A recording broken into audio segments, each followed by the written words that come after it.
everyone, it's Katrina. From cold cases finally being solved to finding people missing for years safe and sound, here are 10 unsolved mysteries that were finally solved.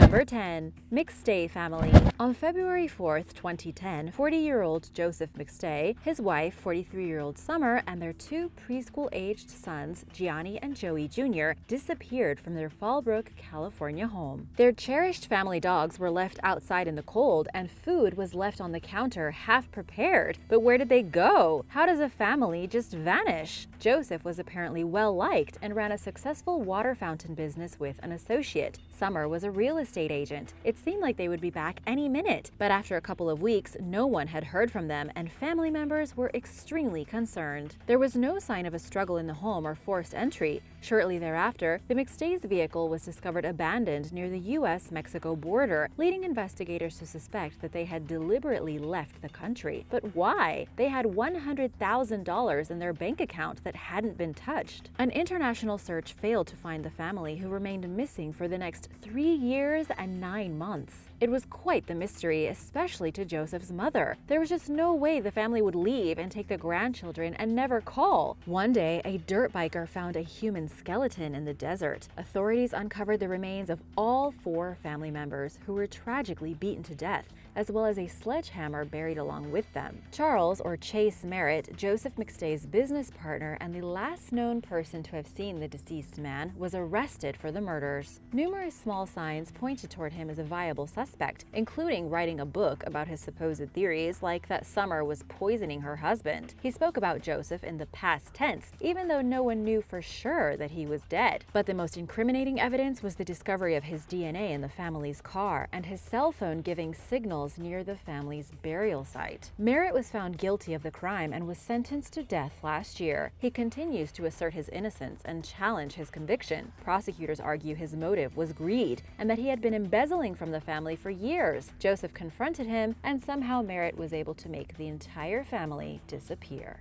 Number 9. Craig Williamson. In a mystifying missing persons case that was featured on the long-running Unsolved Mysteries television series, Angela Reinhart last heard from her husband, Craig Williamson, on August 30th, 1993, during a fishing trip to Colorado Springs. Williamson called Reinhart at the couple's Wisconsin home from his hotel room around 9:30 p.m., and everything seemed fine. Then, he seemingly disappeared off the face of the planet. Reinhart was admittedly worried about her husband traveling, as he'd suffered a concussion just weeks earlier. Williamson never arrived home the next day as planned, and Reinhart's credit cards were discovered 675 miles south of Colorado Springs in El Paso, Texas. The man's rental car was discovered in Juarez, Mexico 2 weeks later, bearing no signs of foul play. As the authorities scrambled to track down Williamson, Reinhart began her own investigation, first visiting the hotel her husband had stayed at in Colorado Springs. She learned that Williamson had left his luggage behind with no evidence of struggle and continued to believe that he had wandered off, perhaps due to the effects of his recent concussion, and had maybe gotten hurt. Williamson was living in Key West, Florida in July 1995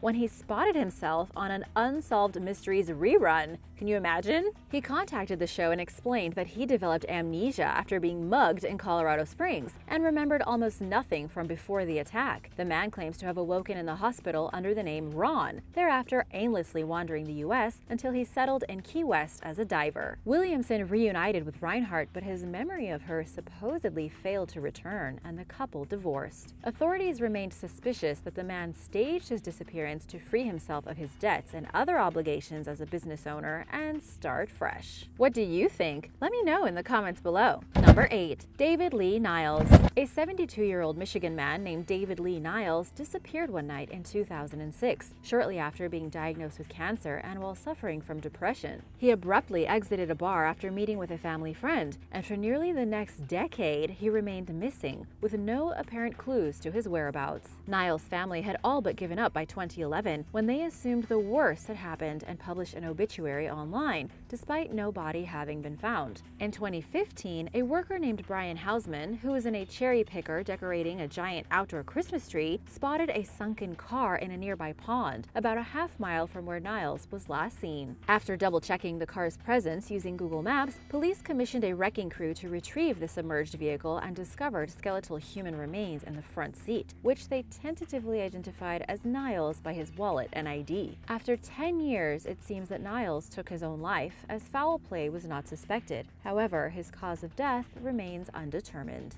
Number 7. Margot Freshwater. Margot Freshwater, a Columbus, Ohio teen, was convicted of first-degree murder in 1970. She was just 18 when the crime occurred, dating an attorney 20 years older than her who went on a 3-state robbery and killing spree. While being escorted by an unarmed prison guard, she scaled a fence and fled the Tennessee State Prison for Women. Nobody knowingly saw or heard from her again for the next 32 years. Then, in 2002, someone recognized Freshwater as their neighbor, Tanya McCarter, a seemingly inconspicuous mother of 3 living in the Columbus area, just 12 miles from where she grew up. By then, she was married with 4 children and 7 grandchildren. Freshwater was thrown back into the Tennessee State Prison she escaped from at age 63 and had no choice but to face the consequences of her alleged actions. Her attorney argued that there was no way the truck-driving mother was an escaped killer. To her luck, the Tennessee Court of Criminal Appeals reversed Freshwater's conviction and ordered a new trial. A jailhouse informant got her off the hook by producing recorded evidence that Freshwater's first husband, whom she received her original first-degree murder charge with,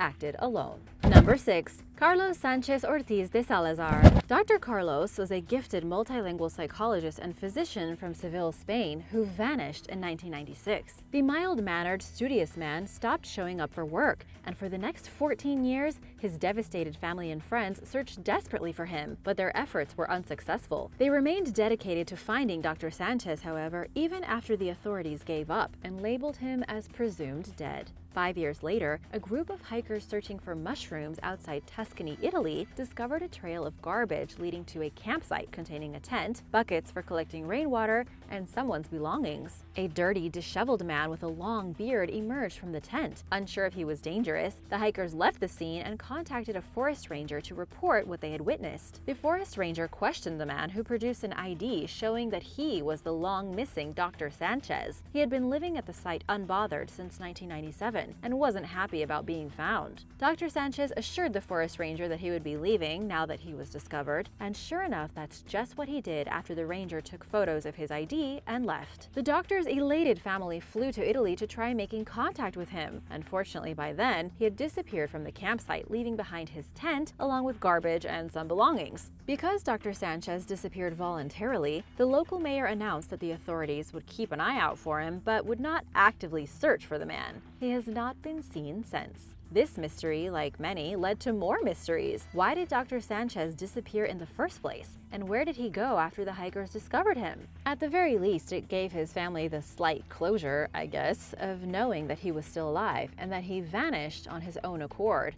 But I don't think that would make them feel any better. Number 5. Reina Marroquin. When a man named Ronald Cohen sold his split-level Jericho, New York home in September 1999, he discovered the mummified remains of a woman while moving a 55-gallon drum for the new homeowner. Like something out of a thriller, the findings were quite horrific. I actually saw this story in the Investigation Discovery Channel, and it was pretty scary. Forensic analysis showed that it was a pregnant woman and her unborn child. Along with the human remains were 2 rings, a locket, green dye, and an address book containing a U.S. permanent resident card belonging to a 28-year-old El Salvadorian woman named Reina Angelica Marroquin, who had worked at a synthetic flower factory in Manhattan. As autopsy results later revealed, she died from blunt force trauma to the head. Somehow, police were able to salvage the address book and actually find a number on it. They called and reached Kathy Andrade, a former friend of Marroquin, who explained that the young woman was having an affair with her married boss, Howard B. Elkins, when she disappeared in 1969. The day before Marroquin went missing, she called Andrade and explained that she feared for her life because she had told Elkin's wife that she was pregnant with his child. Marroquin remained missing for the next 3 decades, and the moment she was found and identified, police suspected Elkins, the former homeowner where the drum was discovered, of being involved in the crime. Elkins, who was now 70 and living in South Florida, ended his life upon learning that someone had found Marroquin. He had kept the remains in his house the entire time and then sold it with them inside. DNA tests soon revealed a truth the man couldn't work around, that he was the father of Marroquin's unborn child. No criminal charges were filed since the suspect was no longer alive, leaving Marroquin's devastated family with no choice but to sue Elkin's estate in the hope of receiving some kind of justice. Number 4.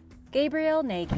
Gabriel Nagy, a married father of 2 living in Australia, never came home for lunch on January 21, 1987. His burned-out car was subsequently discovered on the roadside, but Nagy himself was nowhere to be found. His heartbroken family eventually relocated, making sure their number was in the phone book in case their missing husband and father was still alive and wanted to contact them. 2 weeks before the government planned to declare Nagy dead, Senior Constable Georgia Robinson, who had been searching tirelessly for the man for years, decided to do one final sweep to see if anything turned up. She was able to find a Medicare record in Nagy's name and tracked him down for questioning. The past 23 years had been a blur for the man, who remembered only sparse details, like waking up one day with a horrifying head wound, camping and sleeping on the beach, and working odd jobs. Eventually, a pastor took Nagy in as caretaker of a church and helped him get a Medicare card in his original name when he needed cataract surgery. Following Robinson's discovery of the Medicare record, she visited Nagy and showed him old photographs of his family, causing previously untapped memories to flood into his mind. After 23 years, his family received a letter from him. He maintains regular contact with his daughters, whom he only knew as children, as well as his wife. It's likely that Nagy suffered from an extreme version of something called dissociative fugue, which is when someone loses an awareness of their identity and other important details, often traveling to different places with no idea how they got there. Number 3.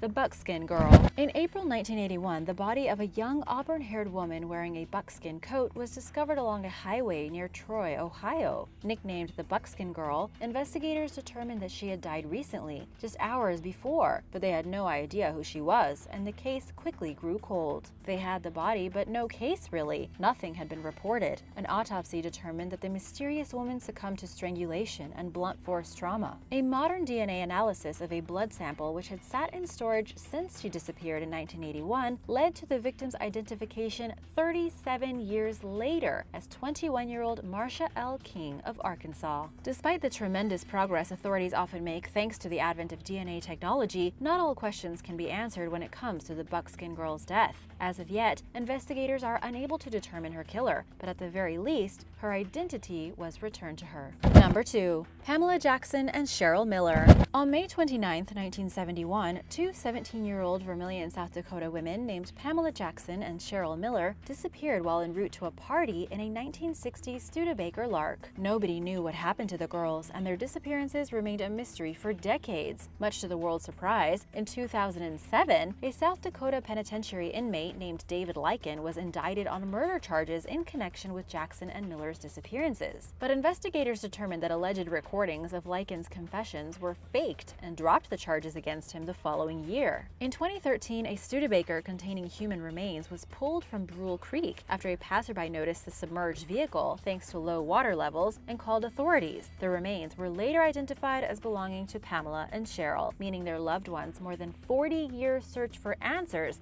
was finally over. The bodies bore no signs of foul play, suggesting that the young women lost control of the car along a gravel road and plunged into the creek below. The discovery of their remains nearly 43 years after the tragedy brought long-awaited closure to their family and friends, who remembered them as nice, outgoing, and well-liked. Number 1. Marcia and Elizabeth Hunch. On September 28, 1995, New Britain, Connecticut police discovered the remains of a 17-year-old female behind a shopping plaza wrapped in bags. 8 days later, they found another female body in western Massachusetts, about 40 miles from New Britain. The women's remains were eventually connected through DNA. In other words, they were related somehow. With nothing else to go on, investigators appealed to the public for information about their identities, but got nowhere. Then, in 2014, the family families of two missing women, Marcia and Elizabeth Honch, filed a missing persons report with the New York State Police, prompting a multi-agency investigation into the matter. The bodies discovered in 1995 were identified as belonging to the two women, the mother and daughter, who had not been seen or heard from since that year. Detectives immediately set their sights on Robert Honch, Marcia's husband and Elizabeth's dad, who was living in Ohio with a new wife and children. The man's handprint matched one found on a plastic bag at the scene of his daughter's death, connecting him with the crime scene.